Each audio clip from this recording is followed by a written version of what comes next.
bonitas alabanzas, aprendiendo para cantarle a nuestro Dios, que se las merece todas. Nuestro hermano Pablo Horna ya está preparado para el estudio de esta tarde. Puede pasar adelante.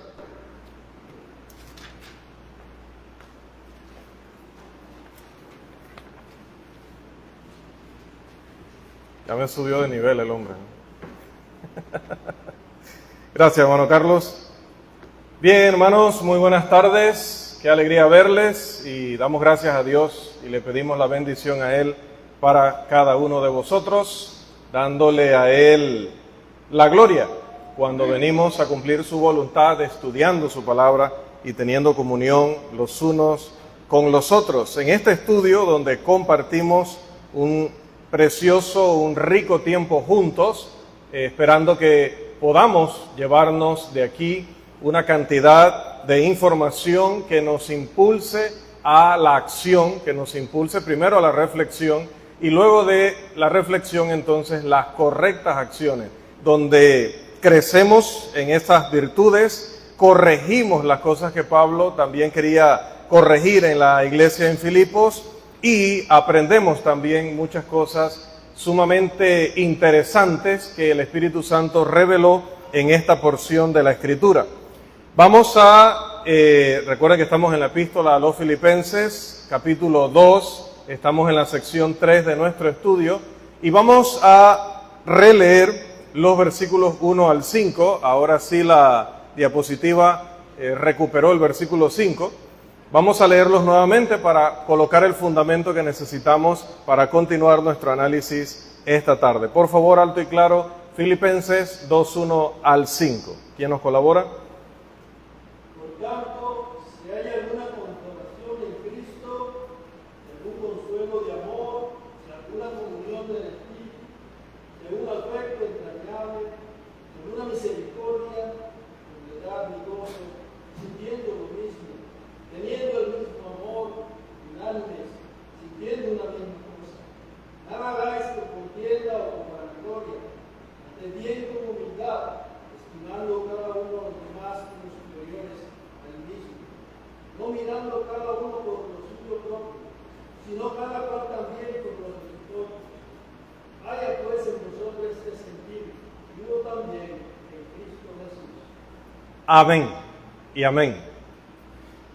Este es uno de los pasajes, hermanos, como decía, más hermosos de la carta, más valiosos también porque podemos aplicarlo en el día a día. Completad mi gozo sintiendo lo mismo, teniendo el mismo amor, unánimes, sintiendo una misma cosa. Ya hemos hablado abundantemente acerca del amor, así que no nos vamos a detener a definirlo nuevamente en esta porción. Simplemente todo lo que hemos aprendido a través de los sermones y a través de los estudios es lo que Pablo está pidiendo de la iglesia en Filipos aquí, que crezcan en ese verdadero amor o que muestren ese verdadero amor. Pero luego sí dice, unánimes sintiendo una misma cosa. Y es interesante que estas dos expresiones o estas dos frases son frases paralelas o que tienen un sentido bastante similar. Pero el apóstol Pablo va a decir en una de ellas que se piense de la misma manera, pero en la otra que se tenga una misma alma. Imagínense, sean de una misma alma. La unidad que debe haber entre los cristianos, dijo Jesús en Juan 17, es la unidad que hay entre el Padre y el Hijo. Y de la manera que ellos sienten, de la manera que ellos piensan, de la manera que entonces actúan y hablan, es una forma unida, perfecta, nunca con incongruencias, con contradicciones, sino que cumplen los mismos propósitos, hablan la misma verdad, la misma palabra. Entre los cristianos no debe ser diferente, todos debemos hablar lo mismo. Conversando con un predicador, a él le decían, porque estaba poniéndose del lado de la verdad, hermano, pero no dividamos la iglesia. Y le decía al hermano, cuando a usted le digan eso, automáticamente corrija. Nosotros no estamos dividiendo la iglesia por defender la verdad. el que está dividiendo la iglesia o intentando dividir la iglesia es el que se aparta y ya no es de un mismo sentir, ya no es de una misma mente, ya no es de una misma alma. Aunque el apóstol lo está aplicando no específicamente o únicamente a la doctrina en este punto, pero ilustra el hecho de si todos nosotros estudiamos la misma palabra y nos proponemos aplicar todos lo que estamos aprendiendo juntos, no tendríamos por qué ir en direcciones diferentes. No tendríamos por qué contradecirnos y por qué llegar a un conflicto tan grande que terminemos divididos. Incluso el apóstol va más allá y va a decir en el versículo 3, nada hagáis por contienda o por vanagloria. Antes bien, con humildad, estimando cada uno a los demás como superiores a él mismo. Nada hagáis por contienda o vanagloria. ¿Qué nos recuerda esta frase respecto al capítulo 1? ¿Alguien recuerda? ¿Qué nos recuerda esa frase? Nada hagáis por contienda o vanagloria. Sobre todo esa palabra contienda. ¿De qué caso o qué caso nos trae a la memoria del capítulo 1? Que predicaban directamente, dice, algunos predican a Cristo, ¿por qué? Por envidia, perdón. Por envidia, también por contienda. Y decíamos que el término contienda allí tiene un trasfondo, una raíz que está relacionada con las contiendas electorales. Y ya sabemos lo que pasan en ese tipo de luchas, donde se trata de hacer daño al oponente, incluso dejarlo mal, y tomando hasta cosas que son falsas, o tomando la cosa más íntima y más dañina para tratar de destruir su imagen para siempre. Las contiendas electorales a las que estamos acostumbrados, voy a aclarar, pues son donde se permite de todo. Es una guerra sin cuartel. No puede existir este espíritu en la iglesia. Antes bien, dice la palabra, con humildad. Esta palabra es una palabra hermosa. Dice, no deben seguir el camino de aquellos que estaban predicando a Cristo por crear fama o por tratar de causarme a mí aflicciones o competir conmigo, sino que cada uno debe cultivar una actitud humilde y modesta respecto a sí mismo y aprender a valorar las virtudes y cualidades que tienen los demás. Amados, la palabra griega aquí traducida como humildad es una palabra que está relacionada con la pequeñez, ¿sí? Con la pequeñez o la modestia, y de esa manera se utiliza en Colosenses 3:12 y en Efesios capítulo 4, versículo 2. En los dos casos mencionados, donde aparece la palabra, se encuentra antes de mansedumbre y de paciencia. ¿Y qué nos dice eso? ¿Cuál es el mensaje que nos está dando la Escritura? Bueno, que la estimación sabia y humilde que una persona llega a aprender y aplicar a sí mismo es la que lo va a llevar a verdaderamente, a conocerse verdaderamente y a apreciar verdaderamente a los que tiene a su alrededor. Por eso el apóstol va a hablar aquí luego de decir que deben actuar con humildad, va a aplicarlo específicamente a estimar cada uno a los demás como superiores a él mismo. Y hermanos, no podemos dar la clase sin empezar desde nosotros a aplicarlo, ¿no? Por eso, cuando el hermano confundió los expositores, yo dije, ¿qué dicen en el mundo generalmente? A usted le dicen, oye, Mario, ven acá. Oye, no me estés ofendiendo, pero en broma, ¿no? Entre amigos, no me ofendas, yo no soy Pérez, o yo no soy Mendoza, o yo no soy Mario. Pero en Cristo, cuando nos confunden con un hermano, mire, dice, estímelo como superior a usted mismo. Entonces usted va a decir, oye, el hermano hoy me ha subido de nivel. Y no debe decirse obviamente solo por ganar el aplauso fácil, como se llama figurativamente, o la felicitación, sino porque realmente crea usted que conociéndose usted mismo y conociendo sus errores y conociendo menos a los demás de lo que se conoce a sí mismo, los pueda valorar en su justa medida. Vuelvo a repetir eso para que no se pierda la idea. Debido a que nosotros estamos todo el tiempo con nosotros mismos y debido a que solo, aparte de Dios, nosotros somos conscientes de todos nuestros errores, toditos, de todas nuestras fallas y de la que se nos pase que no lo hicimos sin querer queriendo, dice alguien por allí. Luego alguien nos dice, oye, esto no está bien lo que hiciste, no está bien lo que dijiste. Así que hasta la que se nos escapa o que no hagamos intencionalmente, hay alguien que nos la dice. Ahora, ¿qué significa eso? Que no hay nadie más consciente que usted de cuán malo es, de cuánto se equivoca, de cuánto falla una y otra vez a Dios en su intimidad donde nadie le ve, como decía alguien en la clase del hermano.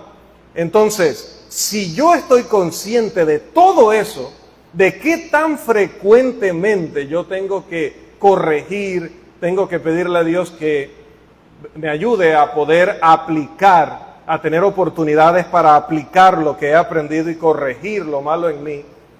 Y si yo no estoy todo el tiempo con mis hermanos sabiendo que hacen mal o no, por ejemplo, hablando precisamente del caso dado hoy, yo no soy consciente de ningún pecado específico que el hermano esté cometiendo. No puedo acusar ahora mismo a Pablo Horna de ningún pecado, por dar un ejemplo. Debido a eso, ya en la evaluación donde me estoy poniendo con él en comparación, ya él va ganando. ¿Comprende? Ya él va ganando, ya va siendo en un sentido superior a mí porque yo estoy consciente de un montón de faltas o de errores o de cosas que yo detesto y quiero mejorar en mí y en cambio, mirándole a él, no veo estas cosas o no las puedo ver. Las tendrá, pero yo no las puedo ver. Al no poder verlas y al tener el espíritu y la mente de Cristo, ¿qué voy a tratar de buscar en él? Porque es la otra. Aparte de que yo hago mi autoexamen y conozco mis errores, mis debilidades, cuando lo miro a él, no lo miro buscando eso, porque no lo miro con esa envidia de aquellos que predicaban a Cristo con ese sentimiento, sino que lo miro a él con la mente de Cristo. Por lo tanto, busco en él lo justo, lo bueno. Y debido a que busco eso, encuentro eso. Y como lo encuentro, ¿qué debo hacer? Reconocerlo. Alabarlo, entiéndase, generalmente decimos alabar a Dios, pero también se alaba a una persona cuando se reconoce de esa persona sus virtudes, las cosas buenas que ha hecho. Así que hay un uso que se puede dar entre seres humanos. Entonces, de esa manera yo puedo ir cada día entendiéndome mejor, conociéndome mejor y pudiendo construir una mejor relación con los demás. La humildad entonces describe el espíritu de aquel que ha llegado a esa comprensión porque ha profundizado su relación con Dios. Y es por lo tanto, principalmente la humildad, una gracia cristiana y no simplemente una virtud social. Y no hay rastro en ella de la debilidad asociada al término que podemos encontrar en la literatura pagana. De hecho, secularmente se habla de personas humildes o de humilde condición para hablar de personas pobres o extremadamente pobres. Pero en Cristo el que ha aprendido la humildad es inmensamente rico. No es para nada pobre. Al contrario de lo que piensan los seres humanos, la humildad es el distintivo de los fuertes. La primera prueba de un hombre verdaderamente grande. Cuando usted tiene esa capacidad de encontrar lo bueno en los demás, resaltarlo, tratarlos con aquella hospitalidad, aquel respeto, aquella consideración, como si te estuviera visitando el máximo mandatario del país o el hombre más famoso del mundo o una persona a quien tú quieras honrar de gran manera, simplemente por el hecho de que es tu hermano y por esta instrucción que da el apóstol Pablo aquí. Además, es la prueba de que esta persona es en realidad grande, porque fue la única virtud y cualidad específica que por encima de todas las demás en la obra y carácter de Cristo nos mostró quién es Dios, y lo que Él espera de cada uno de nosotros. De hecho, va a decir más adelante, se humilló a sí mismo, haciéndose obediente hasta la muerte. El más grande. Entonces, ¿era Él literalmente pequeño? No, no era literalmente pequeño. Pero se hizo pequeño porque tuvo ese gran amor por nosotros. De manera que nos puso en un sitial tan impresionante, tan importante, que pues 2 veces en la Escritura han preguntado los autores bíblicos, ¿qué es el hombre? ¿Qué es el Hijo del Hombre? ¿Para qué? ¿Cómo termina? Para que te acuerdes de Él, para que lo hayas coronado de gloria y de honra. Hermanos, la vida humilde fue la gran creación especial de Jesús. Fue Él quien trajo ese nuevo espíritu, ese nuevo hombre, y lo ilustró en su propio ser, porque dice Mateo capítulo 11, versículo 29, que Él es manso y humilde de corazón. El más grande de todos. ¿Cómo entonces yo voy a creer que soy más grande que mi hermano? O que tratarle como superior a mí mismo es demasiado pedir. Demasiado pedir. ¿Cómo va a ser demasiado pedir cuando ya Cristo me dio ese ejemplo en primer lugar? Versículo 4. No mirando cada uno por lo suyo propio, sino cada cual también por lo de los otros. ¿Y qué significará esto? Lo suyo propio. ¿Qué considera usted que significa esa frase? ¿Qué será no mirando cada uno por lo suyo propio? ¿A qué se estará refiriendo allí el apóstol? Según usted lee la expresión y la entiende, tomando en cuenta el contexto, lo que viene hablando el apóstol en esta sección. ¿Qué será eso de no buscar lo suyo propio? ¿Qué será lo suyo propio, hermano Didier? ¿Qué es lo suyo propio de usted?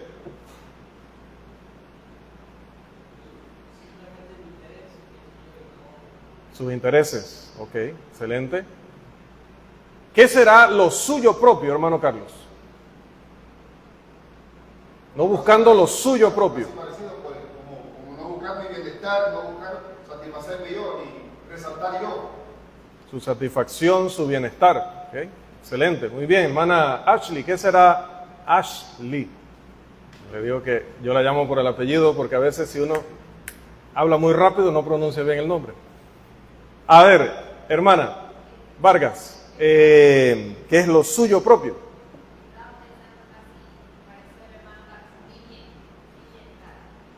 Ok. Diga como un estudiante que tenía hace un tiempo, hace muchísimos años de hecho, y me decía, no hermano, totalmente de acuerdo con el hermano Pablo. ¿Ya? Hacerle una pregunta a él, había que hacérsela primero, porque luego dice, no, yo totalmente de acuerdo con Didier. Y si Didier había respondido bien, hombre, respuesta irrefutable, ¿verdad? Bien, lo nuestro, hermanos, mire que no solamente abarca nuestros intereses, nuestro bienestar o nuestra bienestar, intereses, y dijeron una palabra más, satisfacción en lo material. Esto se puede aplicar en todo sentido, hermano. En lo espiritual también, porque en el reino de Dios hay honra. En el reino de Dios hay a veces reconocimientos, alabanza, porque la Biblia nos manda, ya decía, a alabar lo bueno en los demás. Porque un ministerio, cuando está activo, una persona está activa en el ministerio, es productiva, pues recibe ese reconocimiento y alabanza. Por lo tanto, no solo en lo material, sino incluso en lo espiritual, nosotros no hacemos las cosas simplemente, decía hace un momento, para recibir el aplauso, para recibir el reconocimiento a costilla de los demás o sin importarme cómo se sientan los demás. Al contrario, trabajo duro y si es posible, trato de que los focos se dirijan hacia mi hermano o hacia mi hermana que también me colaboró para que sea resaltado en medio de ese motivo o ese trabajo que llevó al reconocimiento. No buscar lo nuestro, lo propio, es también que observemos bien a los demás. Que no vengamos, hermanos, a las reuniones y que nuestra relación con los hermanos No seamos tan mecánicos de solo pues llegar, saludarle, preguntarle cómo está y me retiro. Y ya, y que termine la relación allí. Sino que yo llegue a conocer a mis hermanos para poder considerar sus entornos, sus condiciones y las influencias que actúan sobre ellos y esforzarnos para entenderlos, para tener empatía con ellos, para comprenderlos. Esto nos permitirá simpatizar de una manera más efectiva cuando estén pasando por diferentes pruebas y dificultades. Y cuando de esa manera, porque nos preocupe cómo ven el mundo, no el mundo del pecado, ¿no? Sino el mundo en general, cómo ven la vida cristiana en particular. Cuando yo me pongo en el lugar de esa persona y trato de comprenderla, estoy más capacitado para ayudarla, porque la entiendo, porque la comprendo. Entonces le puedo dar un apoyo mejor. Y por eso recuerde que Pablo habló al inicio de algún consuelo de amor, de alguna misericordia. Pero ¿cómo voy a encontrar oportunidades para aplicar eso si no me doy la oportunidad de conocer mejor a los demás en su manera de ver las cosas y la vida? Esto es lo que Pablo quiso decir cuando en 1 de Corintios, capítulo 9, versículo 22, él dio el ejemplo y dijo: me he hecho débil a los débiles para ganar a los débiles. A todos me he hecho de todo para que de todos modos salve a algunos. ¿Realmente Pablo, el apóstol, se convirtió en una persona débil en la fe? ¿Era apóstol, pero se hizo débil en la fe? No, está diciendo que, hablando en un lenguaje más contemporáneo, empatizó con los débiles. Y de esa manera pudo salvar, por lo menos, a algunos. Porque no podemos, hermanos, quisiéramos, pero a veces, o no a veces, la salvación no depende de nosotros, de las demás personas, no depende de nosotros. Nosotros haremos todo lo posible. Pero Pablo dijo, incluso con ellos, y ya había enseñado en Corintios 8, en Corintios 10, en Romanos 14, que no debo yo como el fuerte, simplemente ufanarme de que soy fuerte y regodearme en que soy el fuerte, sino que debo tener esta actitud de poder hacerme a los débiles débiles. Busquemos promover constantemente el bienestar de todos los demás. ¿No era esa la definición del amor verdadero? El que está dispuesto de manera incondicional a sacrificarse por el bienestar de los demás, aunque no recibiera lo mismo a cambio. ¿Se acuerdan de esa definición? Solo la parafraseé. Al hacer esto, al buscar constantemente el bienestar de los demás, le está diciendo el apóstol a los filipenses, uno encuentra el bien propio. El bien propio y real. Solo cuando empiezas a preocuparte incluso más por los demás que por ti mismo. Qué maravillosa enseñanza. En un mundo egoísta, en un mundo donde las personas son capaces de pisar a los otros para llegar a un puesto, a destacar, en un mundo donde incluso dentro de la iglesia a veces se puede dar esta rivalidad, competencia o esa mala fe o querer negarnos a que otro crezca y aprenda también y desarrolle. Pablo dice, cuando nosotros lleguemos a tener la actitud, la mentalidad de humildemente servir a los demás como siendo superiores a nosotros mismos y empecemos a olvidarnos tanto de nuestro bienestar personal, entonces encontraremos la verdadera felicidad, la verdadera realización. ¿Y por qué es esto? Porque la clave está en que yo voy a esforzarme por buscar el bien del hermano Carlos, olvidándome del propio. Pero hay alguien que no se va a olvidar del bien mío. ¿Y quién es? En este ejemplo, ¿no? El hermano Carlos. Yo no me tengo que preocupar por mi propio bien, porque de mi bien se va a preocupar el hermano Carlos, porque él no se va a preocupar por lo suyo propio de él, sino se va a preocupar por lo mío. y yo me voy a preocupar por lo de él, y hay igualdad. De esto habló Pablo en la segunda carta, en el capítulo 8, y me refiero a la carta de Corintios, no la segunda de Filipenses, cuidado.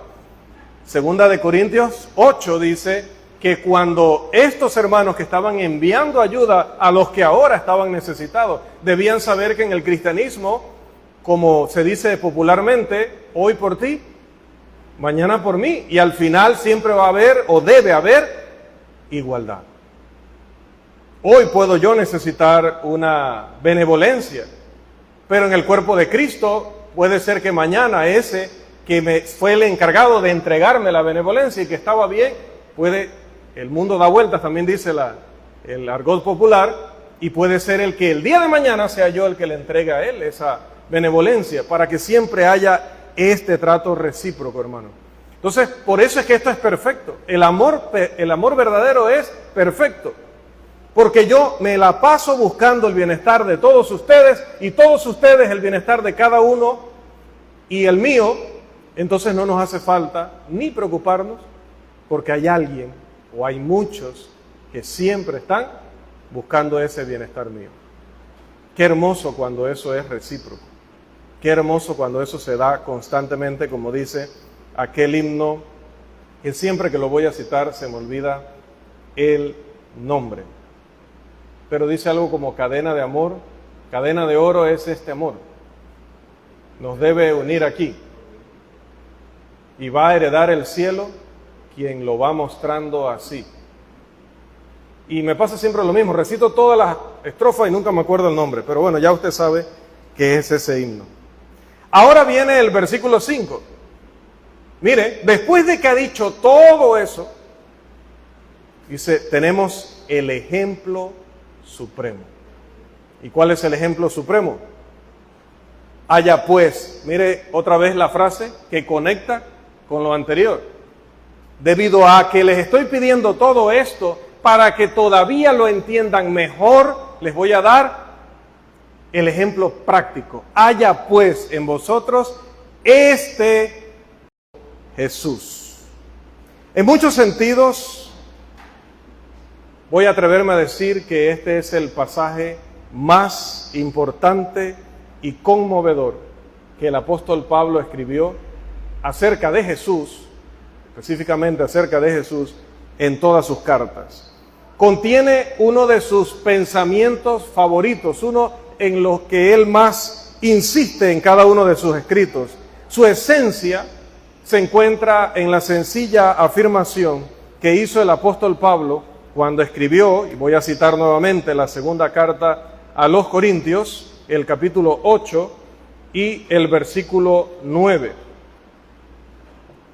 Capítulo 8 y versículo 9 de segunda de Corintios, el pasaje o el capítulo que había citado, dice, porque ya conocéis, alguien que nos lea este pasaje, por favor. Porque ya conocéis la gracia de nuestro Señor Jesucristo, que por amor a vosotros se hizo pobre, siendo rico, para que vosotros con su pobreza fuisteis enriquecidos. ¿Fueseis? Enriquecidos, correcto. Dice que por amor a vosotros se hizo pobre siendo rico. Ahora, esa misma idea se va a explicar aquí a continuación, pero de una manera, con una plenitud que no tiene paralelo en toda la Escritura. Pablo está exhortando a los hermanos en Filipos, y por extensión a cada uno de nosotros, a que vivieran en armonía, a que dejaran a un lado sus peleas o sus discordias, a que se despojaran de sus ambiciones personales y de su orgullo y de ese deseo que a veces ataca al hombre de querer sobresalir, y a que tengan un corazón que se caracterice por ser humilde, que sea generoso, que sea de servir a los demás, como también fue la forma de vivir de nuestro Señor Jesucristo. Su exhortación final y suprema, entonces, va a consistir en señalar el más grande de todos los ejemplos. Este es un pasaje que debemos tratar con todos los medios, con todos los recursos que nos ha dado Dios, tanto naturales como las herramientas de estudio. Debemos tratar de comprenderlo plenamente por lo mucho que Él contiene para despertarnos la mente y el corazón a la adoración a Dios, pero también a la vida cristiana en el más alto de sus ideales. Con este fin, entonces, a partir del momento en lo que los minutos nos permitan, y luego, si el Señor nos permite, más sesiones, vamos a estudiar esta sección frase por frase como hemos venido haciéndolo. Antes de ello, debo decir que es una sección que obliga al que explique aquí, al que enseñe, a recurrir al griego. Y es porque el griego, como ya lo he mencionado, y es que es así, es una lengua muchísimo más rica que el español, considerablemente más rica. Porque muchas veces cuando el español no tiene más que una palabra para describir una cosa, el griego tiene varias. Les daba el ejemplo del término mirar, ¿sí? En muchos textos podemos ver la palabra mirar, pero cuando vamos al griego podemos ver si es un mirar como un vistazo, mirar detenidamente, incluso mirar, y vamos a ver esta palabra más adelante, como alguien que se agacha, decimos, ¿no? Se agacha para estar lo suficientemente cerca y examinar aquello que quiere ver. Esa palabra se utilizó de un apóstol que corrió más rápido que Pedro. ¿Quién era ese apóstol que fue más rápido que Pedro? ¿Quién dijo Juan? Ya no puede responder más preguntas el hermano José Hernández por esta noche. El discípulo amado. Y dice que llegó y Pedro se detuvo, pero Juan sí examinó. Y por eso dice luego mi testimonio. Es un testimonio de testigo presencial. Entonces mire el valor que tiene el que a veces nos vayamos al original y consultemos toda la riqueza de un término para poder comprenderlo como aquellos que lo recibieron por escrito la primera vez. Cada una de las palabras que el apóstol Pablo eligió por inspiración meticulosamente nos muestran dos cosas en esta sección. La realidad de la deidad de Cristo, no es un ser creado, ni es un simple hombre, pero al mismo tiempo la realidad de la humanidad de Cristo. No simplemente fue una apariencia, no fue un disfraz, realmente se hizo hombre y habitó entre nosotros. Haya pues en vosotros este sentir que hubo también en Cristo Jesús. La Biblia de las Américas, en lugar de sentir, porque a veces sentir para nosotros en Panamá es más que todo algo inclinado a las emociones, y aquí el sentir es, mira lo que iba a decir, este sentir es en el mismo sentido del sentir de 1 Corintios 1:10, o este sentir es paralelo al sentir de 1 Corintios 1:10, y la Biblia de las Américas más bien en lugar de sentir traduce la misma actitud. Entonces cuando oímos actitud ya entendemos mejor a qué se está refiriendo. No está hablando de que al Señor le palpitaba el corazón, que a ustedes les palpite el corazón de la siguiente manera. No era un pálpito del corazón, sino que era una mentalidad o era una actitud. La exhortación de Pablo aquí, ¿cuál es? A que valoren el espíritu de la comunión que primero estableció nuestro Señor Jesús con su humildad, con su obediencia, con su disposición a hacer la voluntad de Dios y servir a los demás. El fundamento de la verdad de esta exhortación es que los cristianos deben llegar o debemos llegar a ser como Cristo en su carácter. De eso se trata el cristianismo. No es un grupo para aprender premisas teológicas, para aprender ciertas filosofías y luego usar eso para hacer debates o para usarlo en las redes sociales. No venimos a eso, hermano. Sabemos que la gente está usando la Biblia de esa manera. Toman textos que les suenan bonitos y los ponen con un paisaje y los suben a las redes sociales. ¿Ya? Y luego en el mundo, donde está la perversión, peor, ¿no? Porque salen casi sin ropa, pero con el texto bíblico allí al lado, ¿no? O luego, si van y están involucrados en inmoralidad sexual y viene el fruto natural de la unión entre un hombre y una mujer, luego ponen un texto allí que habla acerca de que los hijos son una bendición, ¿verdad? Entonces, utilizan la palabra de esa manera. En el cristianismo, nosotros no estamos para usar la Biblia de manera vacía, ni de manera irreverente, como lo hacen estas personas, sino que estamos aquí para tener el mismo carácter que Cristo. Por eso aquella campaña de la que les hablaba una vez, para la década en la que nací, no le corresponde a usted conocer los tiempos, pero en la década en la que nací, nació aquel movimiento de ¿qué haría Jesús?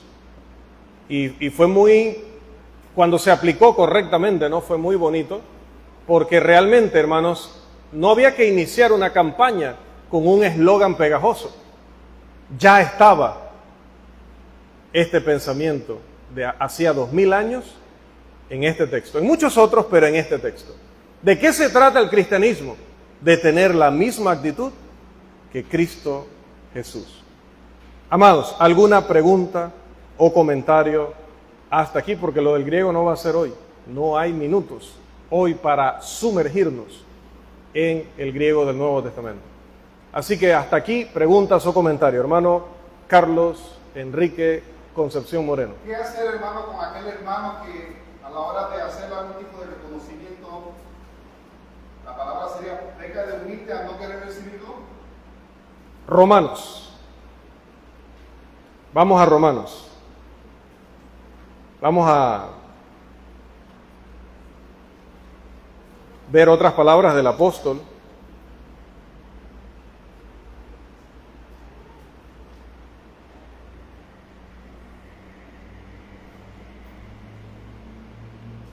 No puede ser. Aquí está. Número 3. Pensé que Romanos 12, versículo 3. No, es que pensé que no habían impreso el texto en mi Biblia, pero sí está ahí. Fui yo que me perdí visualmente. 12:3 de Romanos. Por favor.